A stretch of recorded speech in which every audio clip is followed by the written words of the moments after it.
it's live, pal. Sorry. We will ban you from the Summerfest. Right here in the Silver Dome. Jeff Harvey. And I have half the brain that you do.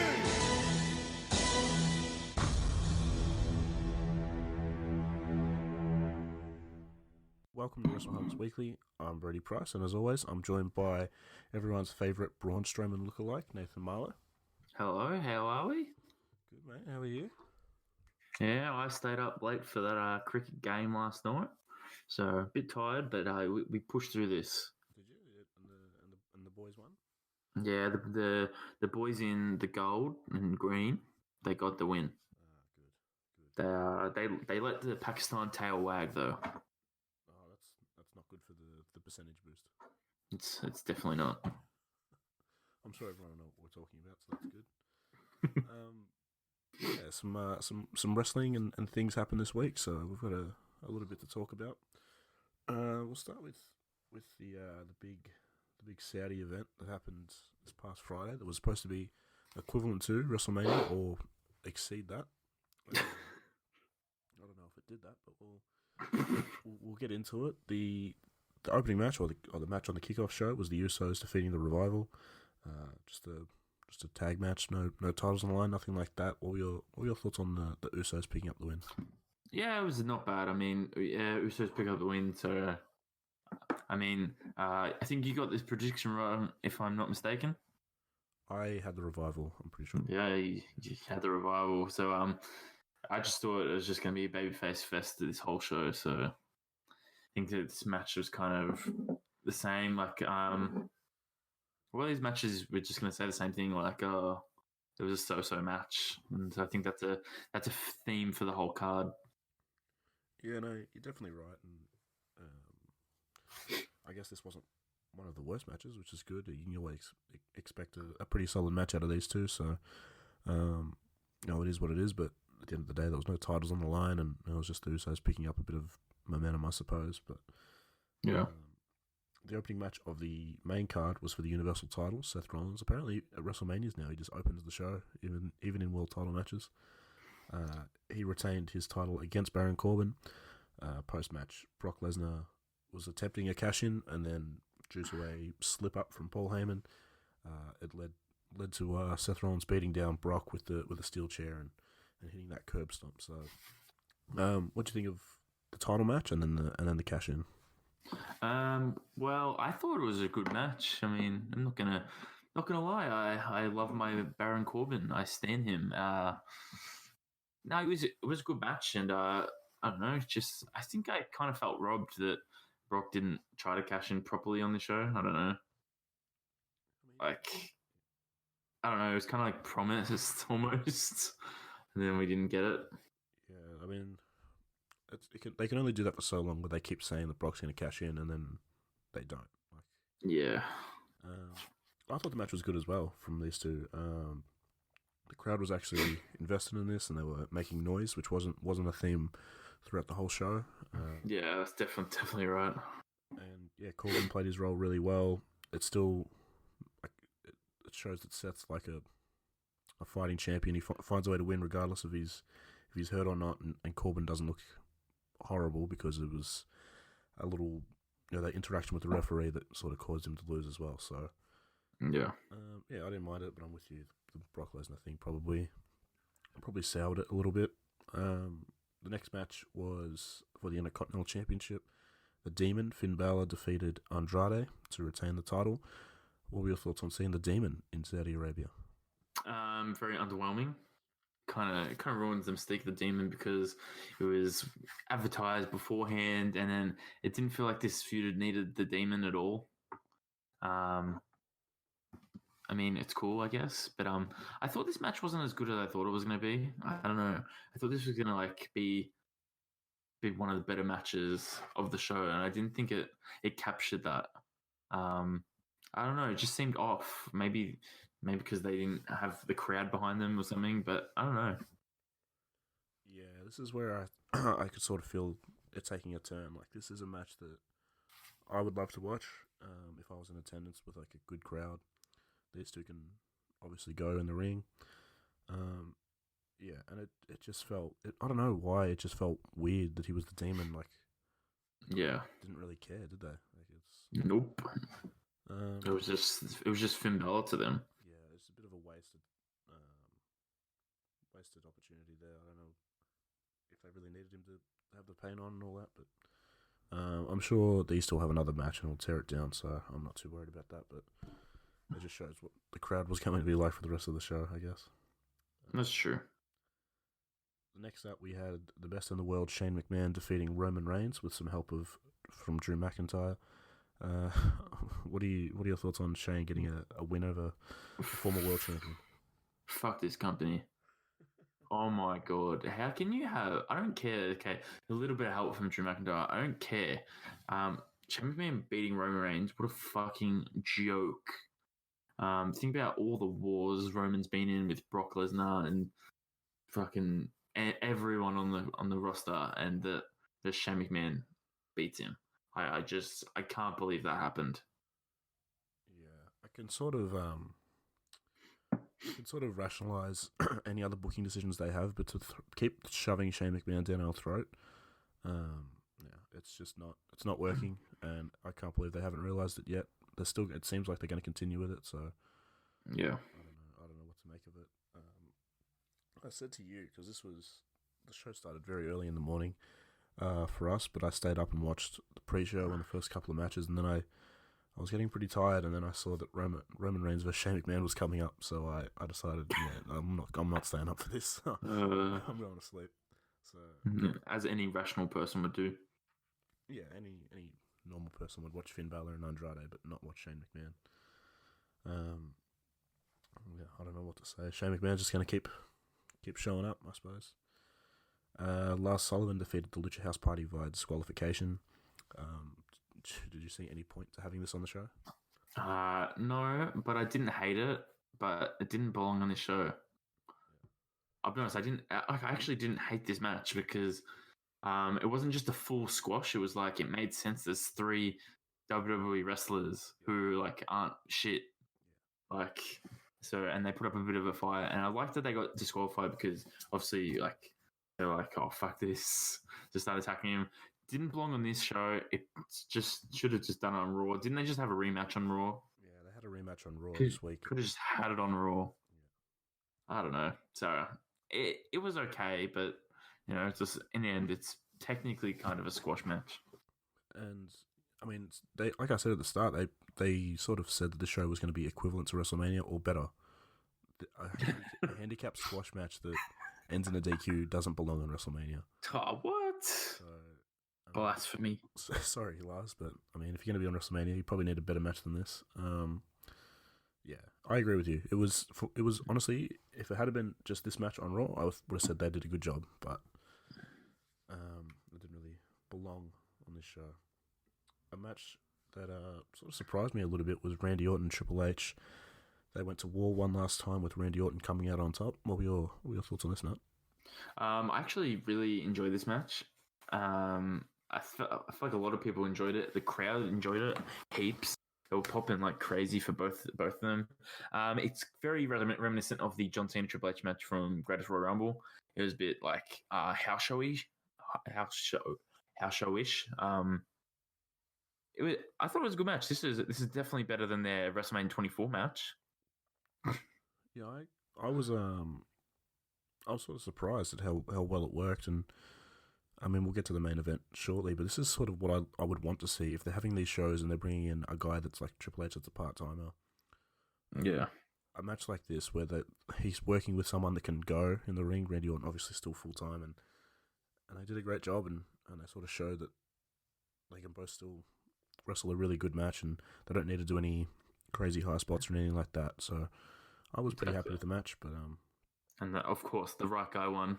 Yeah, I mean I was surprised. I don't know. I just thought Triple H would make himself win. It's okay.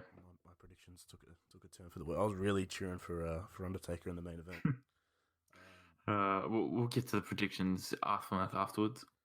This next match was Braun Strowman defeating Bobby Lashley. Did you have any thoughts on this one? I hated it. I can't even lie. I hated this.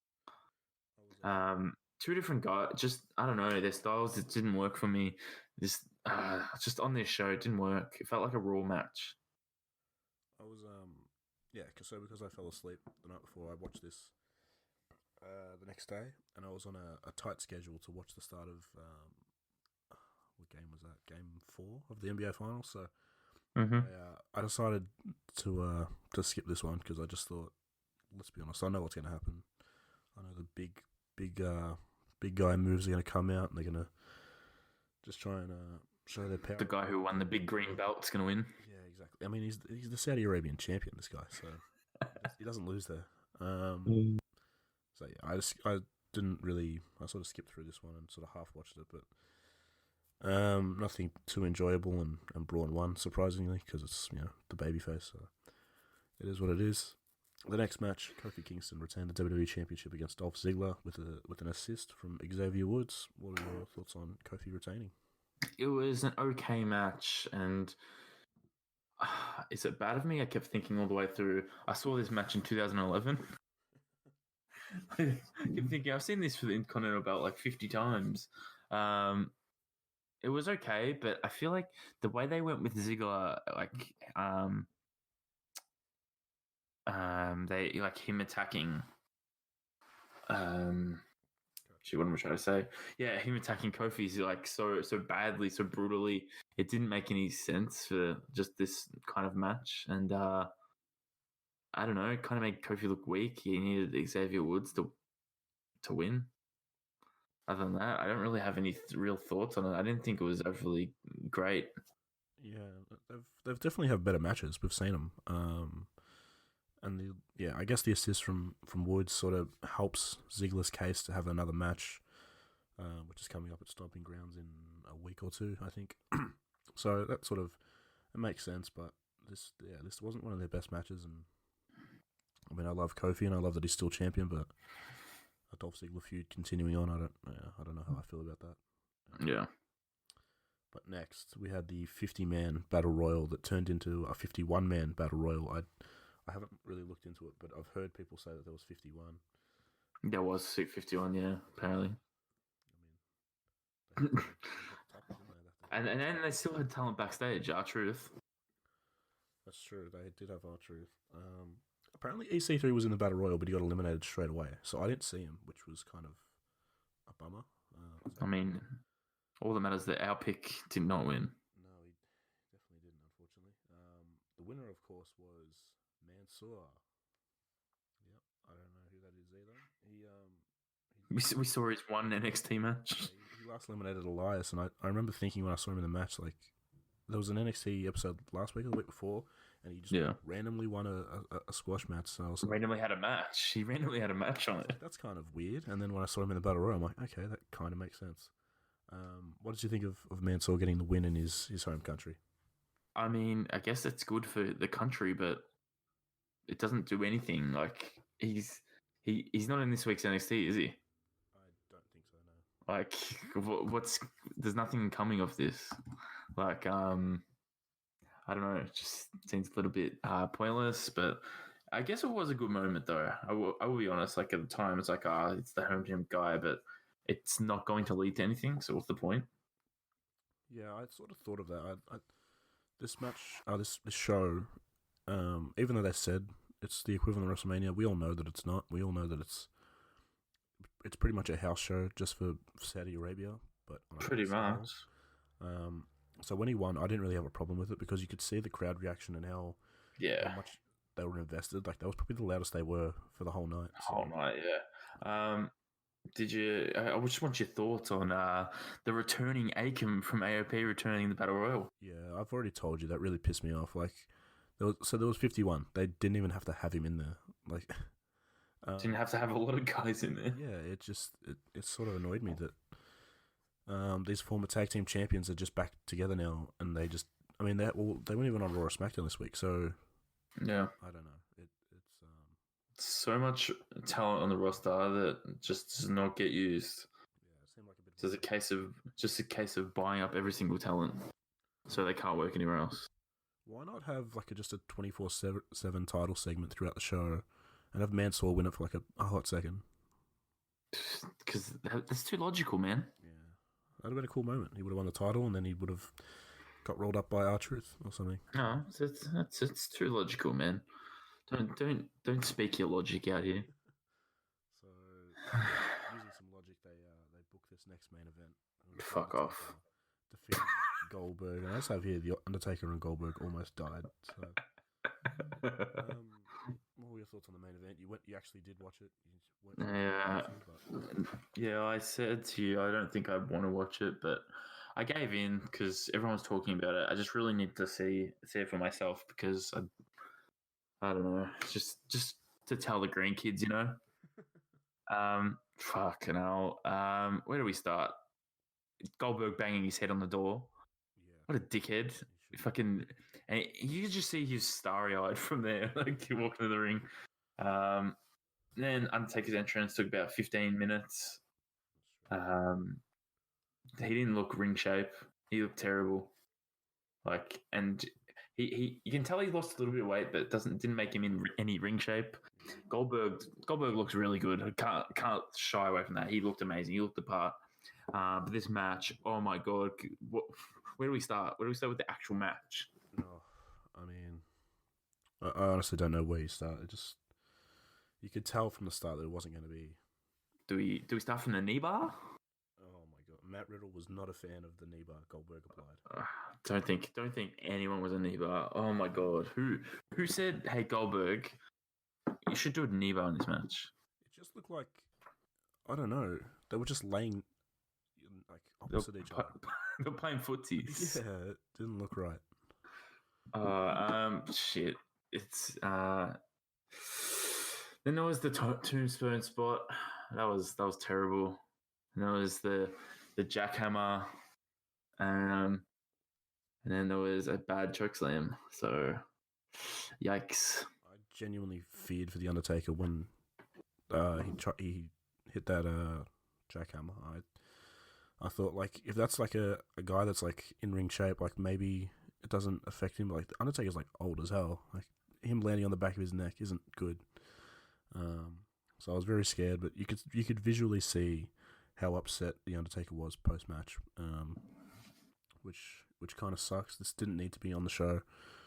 I don't think whoever the guys are from Saudi Arabia that are paying for all this, that they are requesting all these guys. I wouldn't think they are, but I mean, yeah, I know all of us wrestling fans don't want to see that.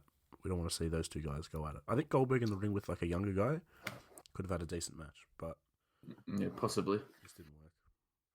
Yeah. With that being said, what were your overall thoughts for the show? It was pretty average. I mean, I'm grateful I didn't decide to end up staying up in the end for it. You know, I don't know. I guess it is what it is. We didn't really get anything out of the show. Didn't really change anything. So, because we're just getting a couple of rematches at Stomping Ground as well. Yeah. Did they announce them on the show, or was it afterwards? Yeah, I think well, Dolph's challenged Kofi on the show at his first steel cage match at Stomping Ground. And then the Seth match they announced for Stomping Ground on the show. Yeah. How'd you go with your predictions? How many did you get right? The two that I got wrong were. Wait, no, we got a couple wrong. I had the main event right. I had it wrong. 4 wrong. I didn't get. You got the Usos wrong. Yeah, I got Roman wrong because for some reason yeah, best in the world. I didn't. We both got that wrong. Yeah, we both didn't have Mansoor winning for some reason, and I had Triple H, which was wrong, and you had Goldberg, which was wrong. Okay. So I got 7 and you got 6. Alright, so I'm on 19. 19 to 18, and we head towards Stomping Ground. So, big one. A very big one. What was match of the night? Was it probably just Orton Triple H, or? I say Orton Triple H, and that really surprised me because I really thought it was Bella and Andrade were going to have a barn burner, but no, Orton and Triple H, good match. Yeah, that's very surprising, but I'll say it again, it's better than WrestleMania 24. Yeah, they just proved again why they're two of the best, I suppose. Yeah. We'll quickly run through Raw and SmackDown, see what we've seen happen. this past week. Corbin, Owens, and Zayn confronted Seth at the start of Raw. Baron Corbin gets to choose a special guest referee for their Stomping Grounds match. So that was something, which I think it's set up later in the night. Kevin Owens versus Seth Rollins with Sami Zayn as the referee. Yeah. Do you like this stipulation for their title match? I guess. Who do you think it's going to be? Because I saw it was teased that Brock could be. Jeez. That was Paul Heyman made a promo, right? He did, but I sort of missed it. I wasn't really paying I attention. think that's what it was about. Brock. He said Brock might even be the special referee. So, I mean, that would be... So I'd want to see Brock in a striped shirt, for sure. I don't know who they'd have as the referee. Fucking drag McFoley out there for his 500th ref match. At some point he's become an official WWE referee. Do you have a real guess? No, not really. I haven't really given it much thought. I don't know who it could be. I don't. I just keep thinking Shane McMahon because he just likes to get involved in everything. So I don't really know. I hope it's Alexa Bliss. Me too. Lars Sullivan got his redemption against the Lucha House Party and won an elimination match. It says here. Nice. I didn't really watch this, but Don't think anyone did. Lars getting a win over the Lucha House Party, so it's proved that he's better than 3 cruiserweights, which is good, I suppose. That's good. Means a lot. I did see this segment somewhat. The Miz had who do you have? Do you have Samoa Joe on Miz TV? I think that's what happened. And then Braun, Bobby Lashley, Ricochet, and Cesaro all came out, which led to a 6-man tag because, of course, it's Monday Night Raw. And Teddy Long, I think, is secretly in charge still. So the Miz, Braun, and Ricochet ended up defeating Samoa Joe, Bobby Lashley, and Cesaro. So there's probably a United States title feud somewhere in this 6-man tag, which we'll find out in the coming weeks. What are your thoughts on any of these guys challenging Joe? I don't care. Like it's, I don't know. It's not really an organic story behind it. I don't know. I thought, like, I feel shit because they just dragged Ray away with his injury. Yeah. So it's like, I don't know. Now it's just like a filler thing. I mean, I kind of hope Ricochet gets in there because I think Ricochet and Joe. Oh, they'd have a great match. We saw Lacey Evans and Alexa Bliss defeat the Raw Women's Champion Becky Lynch and the SmackDown Women's Champion Bayley in a tag team match. So they're sort of building their momentum as they get towards Stomping Ground. They're both challenging for the titles. I heard there was the worst Bayley to Bayley in the world in this match. I'd have to go back and watch it, unfortunately. But... It's all. Oh, you haven't seen it on Twitter? No, not yet. Give me a little bit, and I'll show you. But I'm not looking forward to their Stomping Ground matches. I'll be real. Yeah, I mean, Alexa Bliss, Bayley, we've sort of seen before. I mean, we've seen Lacey and Becky at last month's pay-per-view, but I don't really know. I don't know if anyone's too excited. I'd like to see Bayley against some fresh challenges over on SmackDown. I mean, she's wrestling someone from Raw, which doesn't make sense. Yeah. I'm not sure. I'll be honest. I don't like Alexa's stuff right now. It's weird. Her teaming with Nikki Cross. I'm not into her teaming with Nikki Cross. I'm not her that her gimmick is she enjoys lots of coffee. Yeah, I don't know where that came from. So yeah, I see you're watching the Lacey Evans video. Yeah, I just threw it on now. A few right hands. She's all fired up, Bayley. Oh no, that is the. She sandbagged so bad. I don't know if it's on purpose or, but gee, it didn't look good. I don't know. It looked like they were dancing. Something more important in the women's division was that the women's tag champions, the Iconics, came out and they defeated Lisa Lace and Aaliyah Mia. They're going well. Proving again why they're the best women's tag team in the world. There's no one that can stop them. They're the longest reigning women's tag team champions in history, so... I mean, that's good. They're the best. Their backstage content is still out of this world. Like, if I don't watch WWE TV, I watch their YouTube channel to watch the Iconics. That's what I'm about. Then we got a triple threat match for the Raw Tag Team titles, and the Revival have won. and become the new champs, defeating Zack Ryder and Kurt Hawkins and the Usos. What do you think of the Revival winning the straps?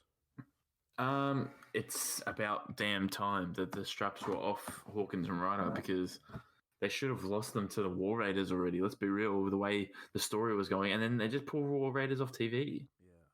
Didn't make any sense. So get the titles off them, because they had their moment. They held them for way too long. Let's be real. So yeah. Their WrestleMania match was about the moment, not about having a long title reign. It just makes sense that the Revival of the Champions, they're sort of working with Shane McMahon at this point, and they can sort of continue their feud with the Usos with something actually on the line, which I think will make it worth a bit more.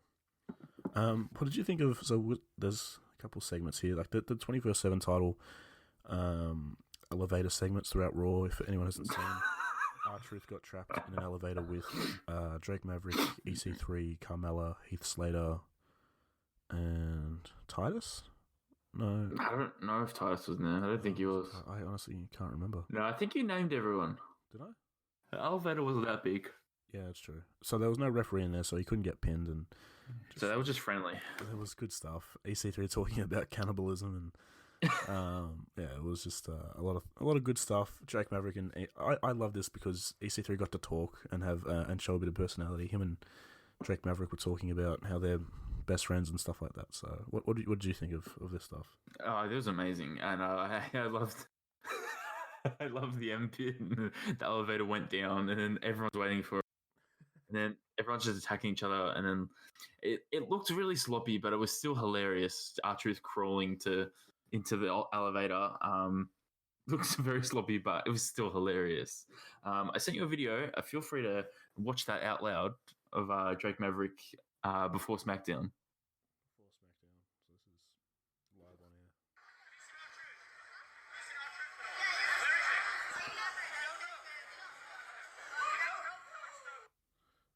You know, help Callisto. Did you just say? Yeah, he's like, have you seen R-Truth? Yes. Where is he? I don't know. You know, help Callisto. Obviously, Drake Maverick needs to be on TV because the stuff he's doing on social media is just amazing. It's hilarious. Like, they're letting him have the camera and they're putting it on their YouTube, but they just don't put it on TV. I don't get that. I really don't get that. I read a report saying, I don't know how true it is, but apparently WWE officials are really happy with him and the fact that he's gone out of his way to sort of make something of this in his own time. So yeah, get around him. It could hopefully lead to something, but he's doing it. I mean, in his own time, he's been going to fucking Florida NXT tapings and giving out the flyers. Like, that's dedication to the craft. But I like the way the 24/7 title's going. I love it. Like, yeah, it's consistently every week something very, very entertaining. Yeah. And then this week on the Firefly Funhouse, Bray Wyatt crushed Rambling Rabbit with a mallet, and then I saw this. Made his own breakfast spread out of Rambling Rabbit. What were your thoughts on this? Oh, it's brutal. It's not as good as the Muscle Man dance, but this one's sure to get the kids to cry. Yeah, it's getting kind of freaky. I can't remember who tweeted about it. Bully Ray, I think, he tweeted like we can't have anyone named Bully, but we can have a guy smash a rabbit with a mallet on TV. So he was probably a little upset that he didn't get to do the Bully Ray stuff, but yeah, Bray Wyatt's consistently, again, he and the 24/7 title, these might be the two things every week that are just consistently solid on TV.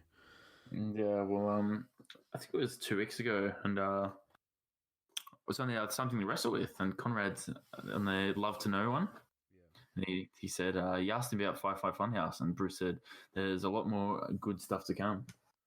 That's very good to know. That's love to know. And then the main event, we saw Kevin Owens defeat Seth via DQ. Any thoughts on the main event? Nah, wah. It's all the same stuff. Quit. The Miz was forced to host an edition of Miz TV on SmackDown. Oh, this was brutal. Yeah, his guest was Shane McMahon. This is something that I didn't watch. Oh, it's just a great quote from it is, you two are the same number. something about being 0, and then he's like, because I've got 1 up on Roman, and then you, Miz, you have 0, and I have 2 on you. It was just a shit promo. It was terrible. Jeez, get this shit away from me. Get Elias and Drew away from him. Yeah, he's ruining these guys. That's not good. Yeah. It says here Shane took advantage of the Miz after he attempted to run a grueling gauntlet match. Took advantage. Ahoy. That kind of show, eh? It's more important news. Heavy Machinery defeated local competitors, AJ Kirsch, I think his name is, and I don't remember the other one. What were they for? What tag titles were they for? The YOLO County City Championships. Yeah, so Heavy Machinery Pros with the titles, which was nice cardboard belts. They were good. If everyone didn't know, that's AJ Kirsch. He's Buzz in 2K19, and he's used to be on Tough Enough. Yeah, so good for him. He got a little spot there. Yeah, and this sort of continues the Heavy Machinery feud with Brian and Rowan. And we get to hear Otis talk, so I'm pretty happy. What are your thoughts? I thought it was hilarious. I like that backstage promo. That wasn't on SmackDown, was it? Pretty sure it was W.com, which is stupid because Heavy Machinery explained why they understood why Daniel Bryan and Rowan weren't going to face him yet. They said it's because they hadn't had any matches and hadn't proved themselves. Yeah. So they understood why they had to wait to verse them, which is something they probably should explain on TV. Yeah, that's probably true. We saw Sonya Deville defeat Carmella. Carmella had to leave R-Truth behind backstage in in like an equipment box, and he got a locked equipment box. This sort of led to a great segment with Jinder, and Jinder pretending that he was Carmella, putting on a little "Hello, Truth." He did a great little Carmella impression, and yeah. So I'll go get a crowbar. Once he came back with the crowbar, Truth was getting, I think, loaded onto the truck or something like that to go to LA and Raw. So just quality content again. The actual match between Sonya Deville and Carmella was sort of just forwarding the storyline of Mandy Rose and Sonya just sort of hating everyone, I guess, and being bullies. Did you have any thoughts on the Sonya versus Carmella match? Didn't really see it, but I did see Carmella absolutely kill Mandy Rose with a super kick. Yeah, and I saw that. When are we going to get Liv Morgan? Did she make an appearance yet? No, not yet. That's the kind of I would love to see Liv Morgan get a chance against Bayley or something. I know Bayley wants to wrestle the other stars on SmackDown, Ember Moon as well. See, what they should do if they just throw her in with Mandy and Sonya because they're all friends. They clearly see Mandy as the better one. Yeah. So just have fucking Liv and Sonya as a tag team. Yeah. And have them as a faction. Yeah, I'd be cool with that. I think Liv deserves a chance. Just get them on TV. We saw Bayley defeat Nikki Cross with Alexa Bliss sitting ringside, sort of again just forwarding this feud as it gets to rounds.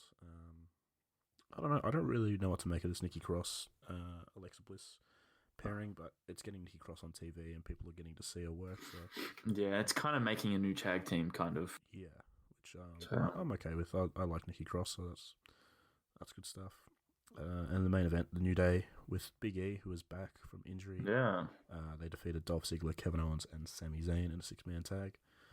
Just sort of a happy ending to the show. Any thoughts on that? I saw some highlights of it. It seemed like a decent little match. Just like I don't know. This is kind of like SmackDown match you kind of want though. Like it's kind of like upbeat. It wasn't like a dragging match. Like you see like the Raw 6-man tag. Everyone's groaning for that one, but this one it's like, oh, this is pretty cool. Yeah, it was nice having Big E back, I suppose, as well. Oh yeah, 100%. Get him off Twitter. So that's sort of the Raw and SmackDown recaps.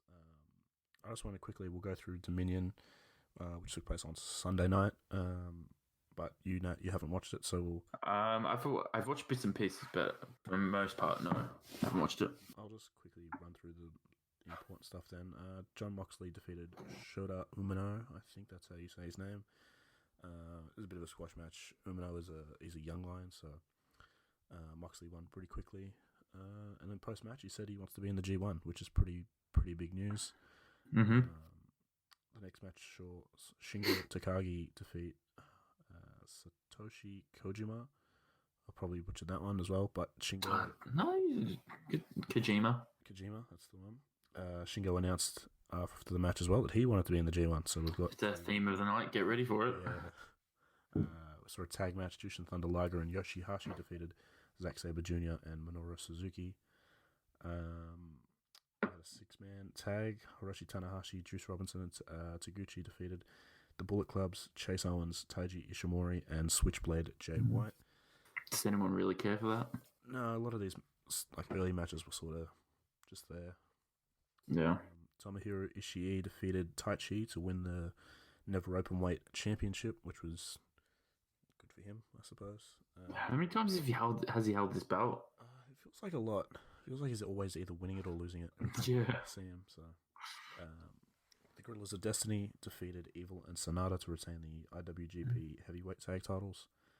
And then after this match, Shibata made a surprise appearance, and it brought out Kenta as well, and he declared that he wanted to be in the G1. So I'll put everyone in the G1. Yeah, I'll get your thoughts here. So we've got Kenta, Moxley, and Shingo have announced they want to be in the G1. What are your thoughts of the G1 at the moment, the way it's sort of shaping up? It's going to be a stacked boy. And, well, you didn't write it there, but Chris Jericho said he would want to be in the G1. Oh, did he? Yeah, he said in one of his post-match interviews, he said, you know what, I'll be in the G1. I'm going to do it. I'm just going to show up and be in the G1. So this is going to be a stacked G1. That's a lot of wrestling. I did not expect Jericho to be in it. I mean, that's if they put him in, but that would be some killer names. Because you said about it when I saw you, you're like, oh, you gotta see Kenta come out. I was like, had to, and I was like, wow, that's so cool. I like his shirt, Takeover, yeah. It's like puppets. That's cool. I don't know if that's actually a reference to NXT, but I like to think it is. Yeah, I'm going to pretend it is either way. But this is cool. Kenta, we just assumed he's going to Dragon Gate. Shows up here. That's pretty sick. Turns out, I actually looked into it. It was about money.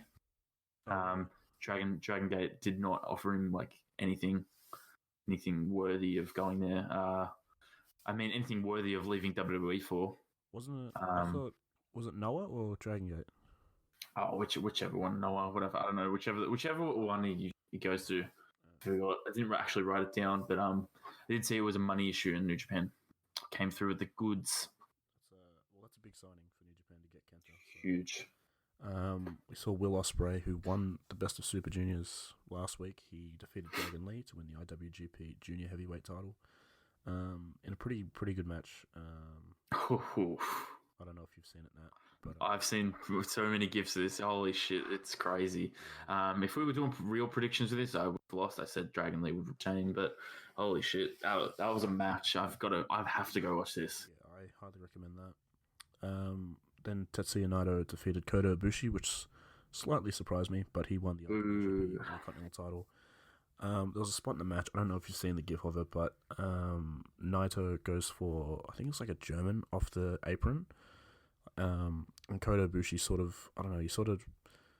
I think he tried to land on, I don't know whether he tried to land on the apron or not, but he landed his head smacked into the side of the apron. I saw that, yeah. And, Jesus, it was brutal. A lot of people did not like that. I was so scared for him.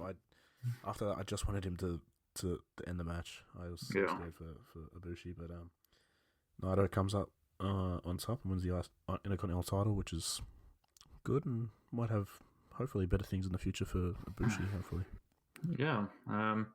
I think Ibushi will win the G1. I think this is a way to just get the title off him. Do you reckon he'd face Okada if he had to for the title, or do you reckon Okada would lose it to Jay White at some time? No, I like Ibushi Okada. I think that should be a match. I reckon Ibushi wins the title. So then the main event, Kazuchika Okada retained the IWGP Heavyweight title against Chris Jericho.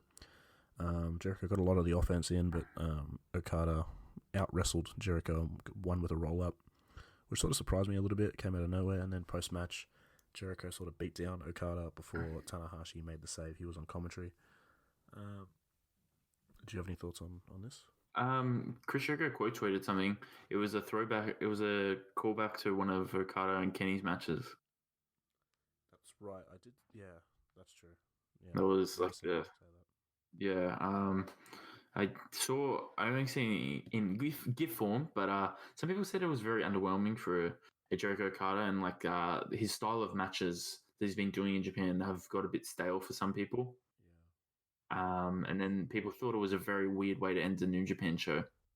Yeah, it didn't feel New Japan. Like, usually we'd have Okada with the cutting a promo to close out the show, and we didn't get that.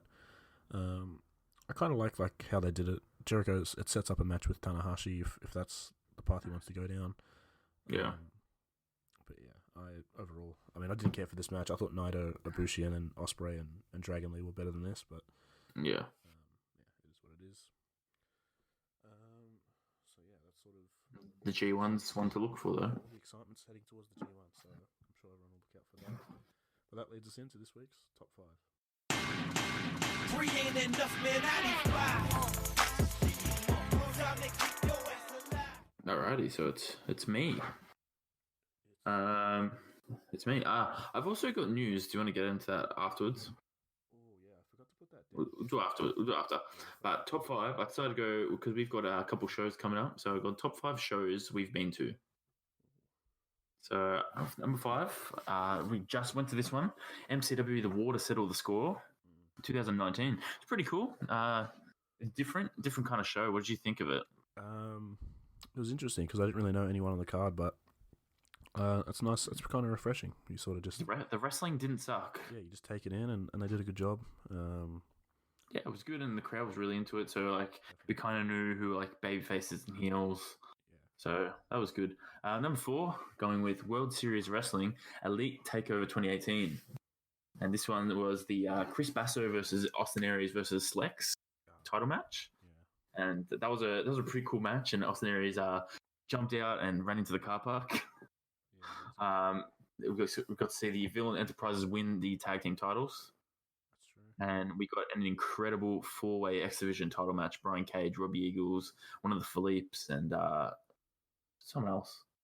I forgot. I don't remember who else was in that. Brooksy? Brooksy? Yeah, Brooksy was in it. Yeah. There we go. It was that was a pretty good show. I thought that was a very decent show to go to. Number 3, gonna have to put it here just because the sheer size of it. And we Super Showdown. Yeah, the one that wasn't in Saudi Arabia. I mean, it wasn't an amazing show, but it was good seeing our hometown heroes get up, Buddy and the Iconics. And it was good. Like, we were all there. Like, we had a fair few mates there. So it was pretty good in that sense. Number 2, New Japan Pro Wrestling Melbourne 2018. I thought this is a great show. It was the atmosphere, the arena was so different. It was all right. I've actually got some news about New Japan. We'll get into that in the news. But number 1 has to be, and you know it's coming, NXT Melbourne 2017. And where do we start? I think we'll just start off with the lower card matches. We had Ember Moon defeating Billy Kay and Liv Morgan in a triple threat. And just think about all these names I'm going to mention. Pretty much all of them are still in WWE. And then there's the only one that isn't is Mikey Nichols. Yeah, that's true. We had Oney Lorcan versus Patrick Clark, and okay, the Velveteen Dream. So we got to see the original gimmick. We also got Dillinger Murphy versus Elias and Bobby Roode. It was a boo fest for Elias and Bobby Roode. Yeah, Elias. Yeah, he got shit on. We shit on him pretty bad. We got Asuka and Peyton Royce. Yeah, good stuff. We had Moss and Sabatelli versus a Revival. That was a pretty good match. Yeah. Main event we'll say is it was Joe and Shinsuke in a cage match that got onto the TV. Yeah. It was not too bad. It was pretty cool to see a cage match. I mean, we've had them before, but this was just pretty cool. It was in a small arena as well. Yeah, and I think our seats were pretty decent for where our seats were amazing for a cage match. And then we'll finish off with this TM61 versus DIY in the best match I've ever witnessed. Yeah, it was they tore it down. Just two of the better teams. Two of the better teams at the time in NXT. And they were obviously great. So awesome match. And obviously we wanted TM61 to win because they were from Australia, but everyone loves DIY as well. So exactly right. Yeah. So that's the top 5 this week. So I'll jump into some news. Yeah, let's get stuck into some news to close it out. All right, there's not too much. I'll just run through it. TJP made his re-debut in Impact Wrestling because, as we know, he tweeted that he would never wrestle for AEW, and then a week later got released by WWE. We have Hangman versus MJF versus Jimmy Havoc versus Jungle Boy set for Fyter Fest. That's pretty cool. That should be a good one. It's kind of weird because 3 of them attacked one guy, but that's cool. After teasing that he would be on this show, WWE officially announced that Triple H will be wrestling at their Japan event Friday 28th of June. It'll be Triple H, AJ, Luke Gallows, and Carl Anderson against Drew McIntyre, Bobby Lashley, Baron Corbin, and Samoa Joe because apparently Finn Balor can't wrestle. Oh, really? Is that what? I'm joking. It's just Triple H fucking being Triple H. Yeah, just throw himself. Seriously, he's just throwing himself into a clear Bullet Club match. Hey guys, I'm cool, right? Too sweet. It's stupid. I don't get it. Whatever. But New Japan is bringing the Super J Cup to the United States, actually. And at their post-Dominion press conference, it announced the Super J Cup is returning. Will be held across 3 shows in the west coast of the United States in August. First Super J Cup tournament since 2016. And the first round will be held in Tacoma, Washington, August 22nd. Second round, San Fran, the 24th of August. And then the tournament will conclude in Long Beach, California, Sunday, August 25th. So I'm assuming all of that will be on New Japan World. I have some bad news for Pricey. Southern Showdown in Melbourne is airing live on 5 TV. I know, right? But it's kind of depressing. That means we get to see both shows, if you think about it. That's very true, actually. I didn't actually think about it like that. Kind of depressing we're not going to be there, but it's also like we're going to this cool arena we'll probably may never go back to. Yeah, it's true. So that's all right. They're running the same Melbourne building as last year, yeah? Yeah, Festival Hall, yeah. They definitely have a better card because they're on TV, but it's fine. That's all right. Yeah, we have a very B show. Have you looked at the card? I know that it's Ospreay versus Robbie Eagles for the junior title. That's for the Melbourne show, though. Yeah, I don't know anything else. We have a lot of tag matches. Oh, that's all right. It's all right. We can see all the faves. But we get Chad Gable. He made his 205 Live debut in a really great showing. He made his 205 Live debut on this week's episode, facing Jack Gallagher in the opening match, and he ended up winning by countout, though. He hit a release German suplex on the floor, and then just didn't make it back in the ring in time. That's pretty cool. Chad Gable getting used. He looked absolutely shredded. I plan on watching that because I read that it was a really good match, so I'm going to go watch that at some point, probably today. Oh, dear. There you go. Well, getting into some more NXT wrestlers that changed their ring name, ACH has announced that he's now going by the name Jordan Miles. Garza Jr. will use the name Angel Garza, and Jonah Rock is now Bronson Reed. Yes. What do you think of Bronson? It always takes time to get used to a wrestler changing their name, but that's a weird name. It is weird. I prefer Jericho. Bronson. Yeah, he doesn't seem like a Bronson, does he? Not a Bronson. Bronson's the guy from Around the Twist. ACH and Jonah Rock have been part of a group of wrestlers that reported to the Performance Center in February. Well, WWE announced Garza signed in April. There's also some other ones. CJZ made his debut at a house show in Florida last week and was using the name Joaquin Wild. Shane Strickland going by Isaiah Scott. I don't know if you saw this one. Did you see Punishment Martinez change his name? Yeah, Damian Priest. He's airing vignettes at the moment on NXT. Oof, I don't like that name. I like these vignettes. I've enjoyed them so far. Oh, I like Punishment Martinez. Don't hate him. We've also got Trevor Lee as Cameron Grimes, Jesse Alaban as Jesse Kamea, Eric Bugenhagen as Rick Boogs, Adrian Jahoud is Arturo Ruiz, and Luke Menzies is Ridge Holland. I got some news for you about Super Smash Bros.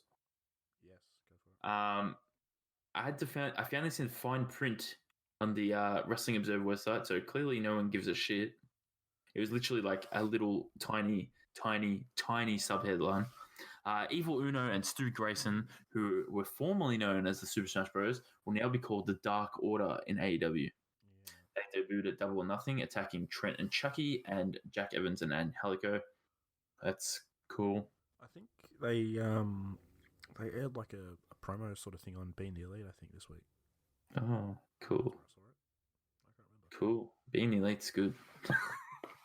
I'm a little bit behind on that, actually, 2 episodes. We also had Sean Spears announcing today that he's signed with AEW.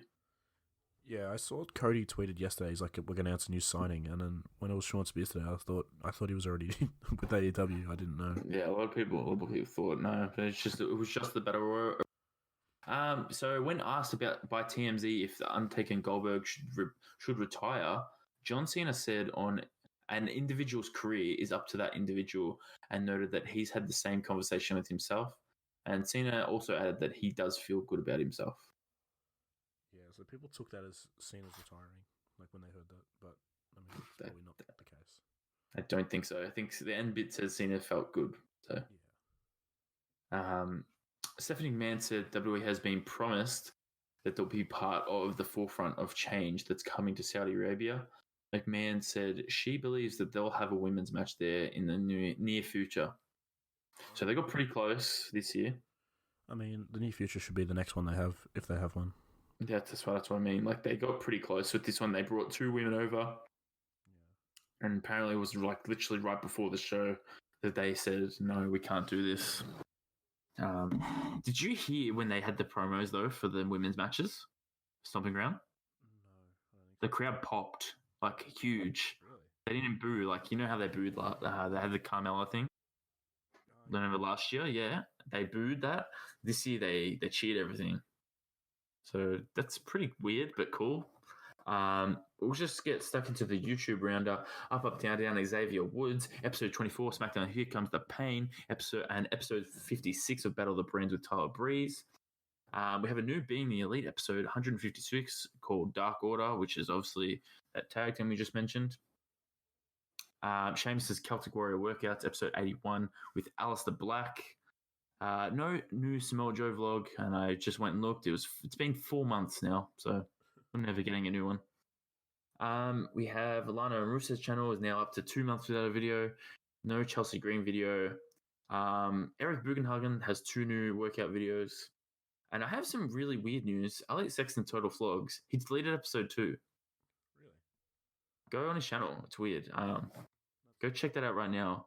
He deleted episode 2 of Total Vlogs. But we also have Demandy's Donuts, episode 40, and that's in Sacramento, California. I think there was something called the Yum Yum Yum Donuts. That was a weird name.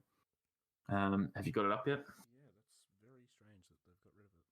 Yeah, he deleted episode 2. But that's your YouTube roundup. That's interesting. Little tweet to close out, and I mean, if anyone wants to tweet at us or the podcast at Wrestle Hunks Pod, at Nath Marlowe on Twitter and Instagram, at Evil Brody Price. The good bad guy Tamatonga tweeted out, because Carl Anderson tweeted, "Hope the world is ready," with a picture of Gallows, Anderson, Styles, and Triple H against Joe McIntyre, Lashley, Corbin, like you mentioned. And Tamatonga tweeted, "Bullet Club welcomes Triple H. # too sweet, brother H." So, for fuck's sake. I think it's confirmed Triple H is going to leave WWE to join Bullet Club. So, oh my god, what would this company become? Goodness me. So I think that's just about all we've got right now, is it, Nat? Yeah, I think we're good. I think we're hunky. We're hunky. So make sure everyone goes and rates and subscribes to the podcast. Make sure you share the podcast.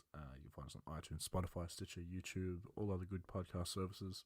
Like I said, Twitter, Instagram, at WrestlingPod, at Nath Marlowe, at Evil Brody Price. And I think that's it for this week. So until next week, stay hunky.